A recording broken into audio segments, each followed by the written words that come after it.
Welcome, today I'm showing how to switch on or off screen touches into screen recorder in your REALME C35. First of all, open your top navigation bar and find screen recorder button here. If you don't have this button, press to pencil, then scroll down to the bottom, find this button in this gray block and press and hold and drag to top like this. And we add this button here, so for saving, press back.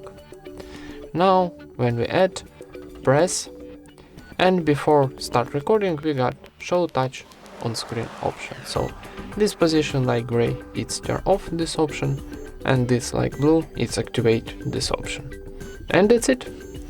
Thank you for watching, leave thumbs ups and subscribe to our channel.